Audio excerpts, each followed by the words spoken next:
എന്തൊക്കെ തന്റെ ഡിമാൻഡ്സ് കേക്കട്ടെ? 1. പട്ടിക്ക് താമസിക്കാൻ ഫ്ലാറ്റ് വേണം. ഫ്ലാറ്റ്? പട്ടി ഫ്ലാറ്റിലാണോ സാർ താമസിപ്പിക്കുന്നത്? കൂട്ടിലല്ലേ? ഇത് എവനെ താമസിക്കാനാണ്? സർക്കാരിന് അയാൾ പറയട്ടെ. പറഞ്ഞോട്ടെ. 2. പട്ടിക്ക് സഞ്ചരിക്കാൻ AC കാർ വേണം. ഇവിടെ SIക്ക് സഞ്ചരിക്കാൻ കാറില്ല, പിന്നെ ആ പട്ടിക്ക് AC കാർ. നിനക്ക് കാറില്ല? അത് ഞാൻ പറയത്തില്ല. കഴിഞ്ഞോ തന്റെ ഡിമാൻഡ്സ്? ഇല്ല സാർ. ഇനിയുണ്ടോ?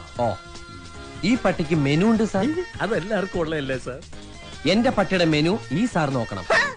നിന്റെ പട്ടിയുടെ മെനു ഞാൻ നോക്കണമെന്നോ? നിന്റെ തന്റെ വിളിച്ചോണ്ട് കാണിക്കണം. പറഞ്ഞു കേട്ടോ, ഇവന്റെ പട്ടിയുടെ മെനു ഞാൻ നോക്കണമെന്ന്. ഞാൻ ഇതുവരെ എന്റെ മെനു പോലും. തന്റെ മെനു കാണട്ടെ. സാർ ഇത്രയ്ക്ക് ചീപ്പാണോ? ഇതാ സാർ. മുട്ട, ഹോർലിക്സ്, ചിക്കൻ, മിൽക്ക് രാവിലെ. ഇതാണല്ലേ മെനു? അപ്പൊ ഞാൻ ഉദ്ദേശിച്ച സാധനമല്ല. ബട്ടർ, ബീഫ് ഒലത്തിയത്, ഒലത്താത്ത 2 times with bread and omelette, chicken chips. കഴിഞ്ഞോ?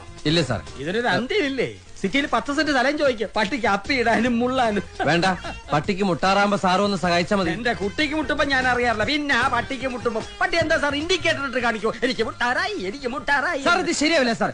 എന്നെ എന്റെ ഇവിടെ വരാത്ത പട്ടി ഇൻസൾട്ട് ചെയ്യാണ് സാർ. ഇനി ഒരു നിമിഷം ഞാൻ ഇവിടെ നിൽക്കില്ല സാർ. സാർ ഞാൻ പോവാണ് സാർ. പോട്ടെ സാർ.